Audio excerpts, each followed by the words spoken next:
Hello， 大家好，欢迎来到登山事务所，我是小雨。我们刚搭列车到了 JR 基路站下车之后呢，我们搭了这个神机巴士准备要前往基路城。从 JR 基路站前往基路城，可以用步行的方式走1.4公里，或者是搭神机巴士，2站就到了好，我们从基路城大守门前站下车了，神机巴士，前方就是基路城了。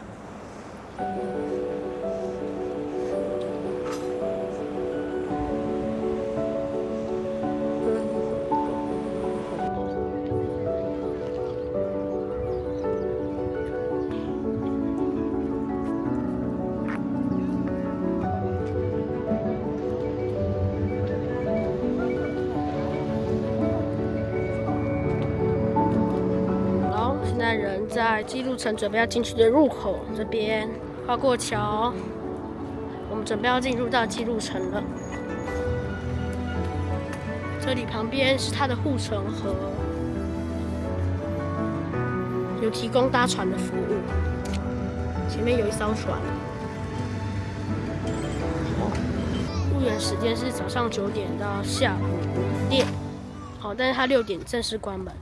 然后这里是它的地图，我们要从大守门这边进去，然后我们等一下应该会依序去到3楼湾广场，这个千机园、新楼湾、林楼门这些地方我们都会去到。然后从这边开始进入是需要售票的，在这边前面之前是不需要钱的。然后从这边开始售票，大人1000日元，小学、中学、高中生则是300日元。现在马上进去，从这个大守门这边进去吧。这是基路城的外围。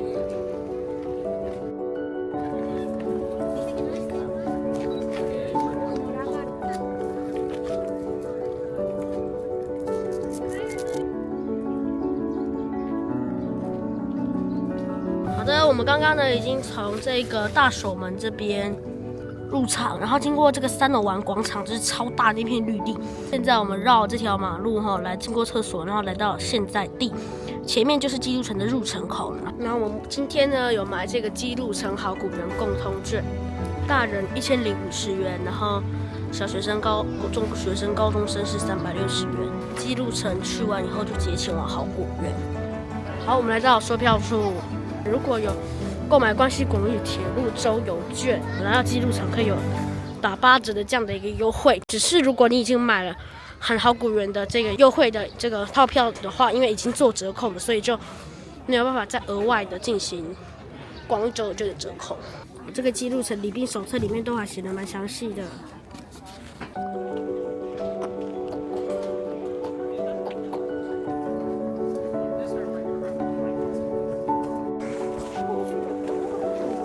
进入国宝基路城。基路城占地面积广大，城内的这个非常多的历史遗迹那我们到底该怎么样的攻略这座白色城堡呢？我们现在规划了一个算是全程的绕行的一个最佳的路线。那大概会花2到3个小时。我们刚已经从入城口这里进去了然后呢，我们现在呢人在这边，我们已经跨过这个门就是灵芝门，然后呢往西走，经过这个卡之路，开始走百间走廊、西之丸长廊。这段是要脱鞋的，就是西之丸的长廊的绕走，然后到卡之门进入城门继续走，然后开始到基路城它的本城内，像是这个狮子吻袜、奈之门、婆婆师。然后开始到前小天守、西小天守、天守阁，最有名天守阁、东小天守，这样绕出，从背前门经背前丸，然后经过太古路、阿之境、怒之门，然后来到三国壕，然后最后再绕回来我们的入城口。从入城口出去，最后前往好古园。除了好古园之外，它周边还有像是基督市立美术馆、基督市立动物园，跟这个兵库县立历史博物馆。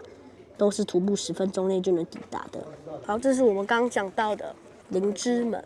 城门得名于入口处的花灵形象。这座典雅的门楼是基路城的主要入口正门，它是供城主还有地位较高的侍从和宾客使用，包含一间卫兵室。进来之后，我们马上往左转，前往西之丸。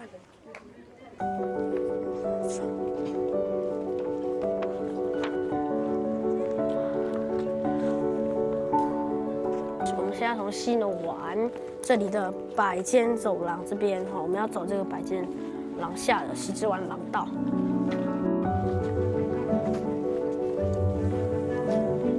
要开始脱鞋，所以建议呢来这里参观，非常多地方进入城内都是需要脱鞋进入的，建议穿着厚袜子。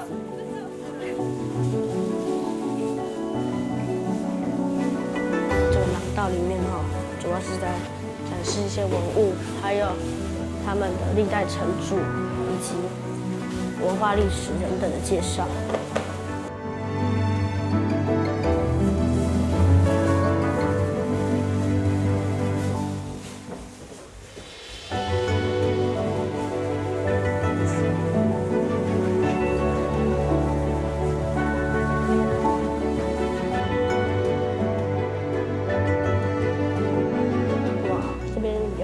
从窗外远观基督城，在这个百间走廊西之丸长廊里面哈，主要当然就是还有展示一些当时期的文物，那这里都是有翻修改装过的。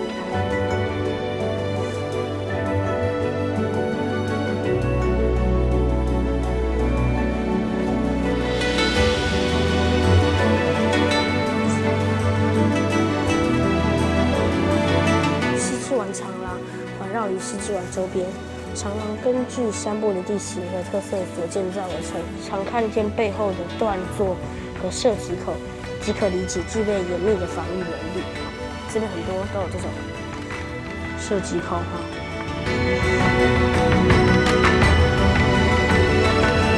然后我们刚离开了西之丸长廊，我们现在就要前往天守阁了。这个姬路城当中最主要哈、最有看头的主城内。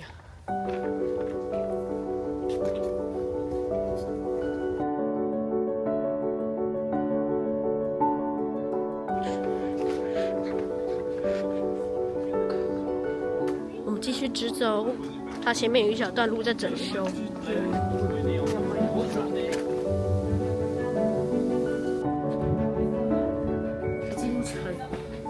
高耸的天守阁，还有闪耀着皓白光辉的灰泥壁，享有“白鹿城”之称。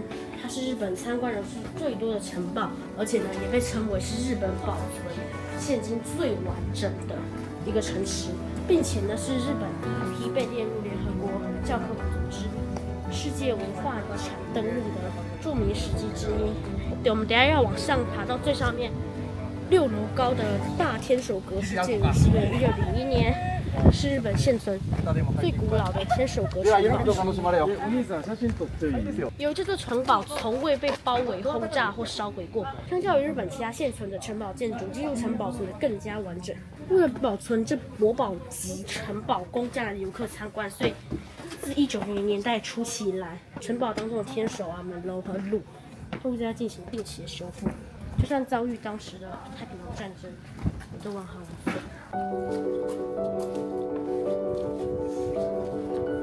京城的大部分建筑物表面上都是为了战争而设计。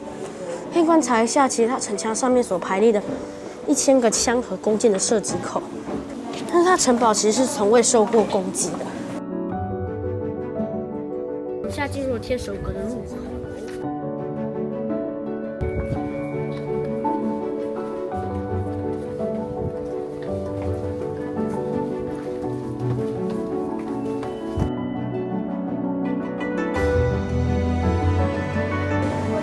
好，一样，我们进入天守阁要一样要脱鞋哈进入。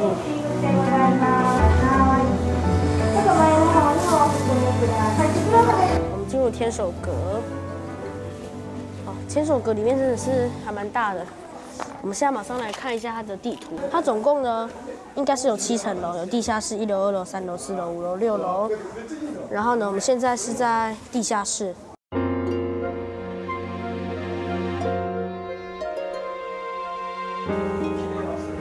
洗水池，接下来前往1楼。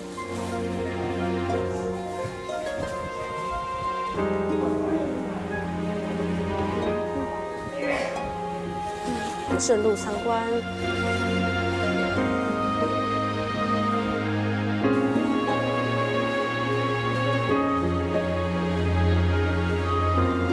有一些是回程下来的时候才会参观到。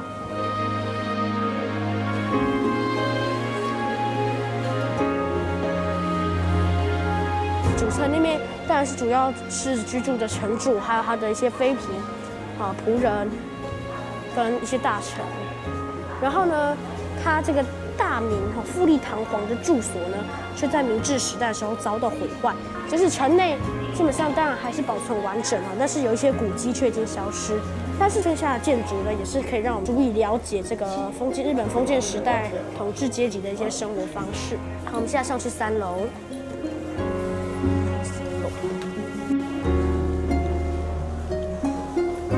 东大柱。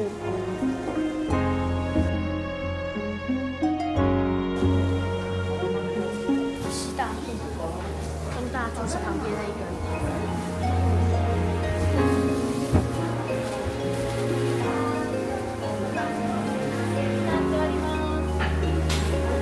在6楼的原始设计当中，要求使用这个对角的全景窗户。那筑成过程中只保留了每面墙中央的窗户，就是幻之窗。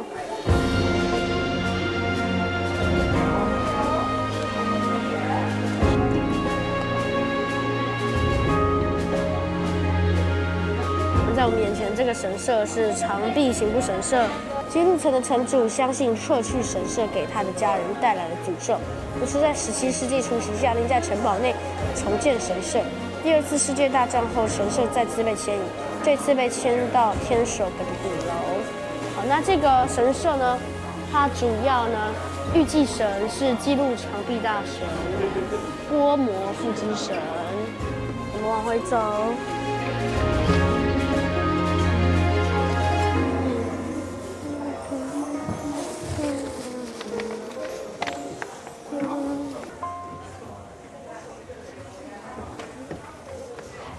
来到4楼，可以看到它的射击平台，沿着墙壁的平台使守城防御者能够透过高窗监视和攻击射击敌人。它这边也有这个排烟窗，充当射击手的待命处。这个天花板附近的小窗户能够排除火枪中的硝烟，以改善围攻战期间的视野。武藏打退妖怪的这个传说也是很有名在姬路城的传说故事。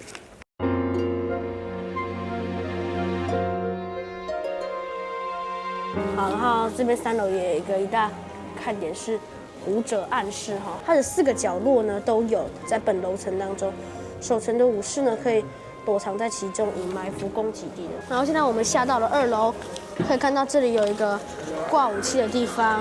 这边的亮点呢就是这个武器架它是呢枪械和长矛会在整个天守内武器架遍布，可以随手取用。这里有武具库。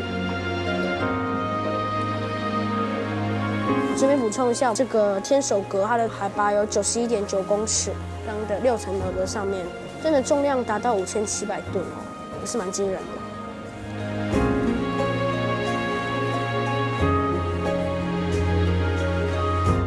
这里展示了这个姬路城历代城主的介绍。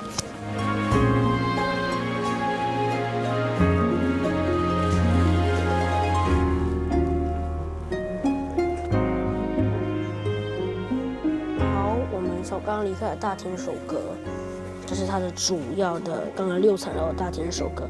现在我们现在地在这边，我们现在来到了小天守阁。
好，我们抵达了背前门，它是在天守阁东侧哈。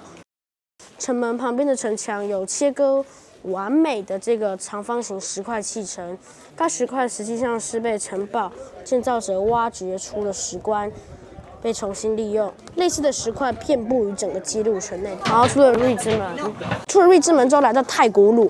这一坚固牢不可破的鲁守护着基路城的东侧，是基路现存最古老的部分之一哈，其实际用途却是卫兵室。我们抵达了阿直井，井还蛮深的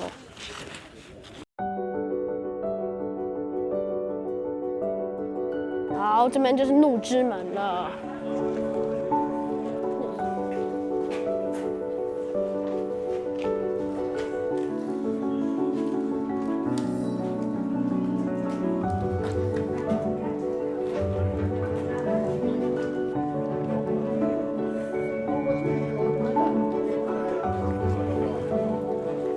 我们出了怒之门，出了怒之门呢，接下来抵达就是这个著名的扇波。这个扇波呢，是这个因为城墙的优美陡峭曲线，看起来像折扇的曲线，因此它的日语被称为扇の勾配。往出口迈进喽。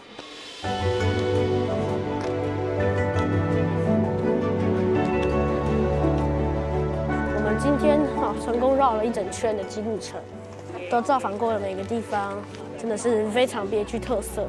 那我们再过来一点点，这里就是刚刚还没有造访到的三国壕。这个三国壕呢，是一个宽大的方形池塘它也可以作为叫做防御设施。它又用作城堡的蓄水池，但在池田辉正于1601年重建基路城期间，其大部分都已经被填平。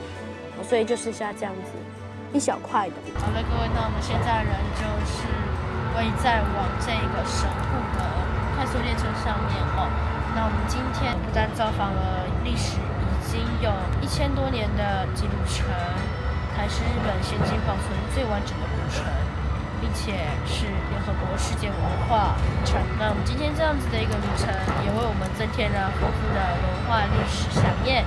很推荐大家来造访。今天影片就到这里结束喽。如果喜欢我的影片，请记得帮我按赞、订阅、开启小铃铛、分享。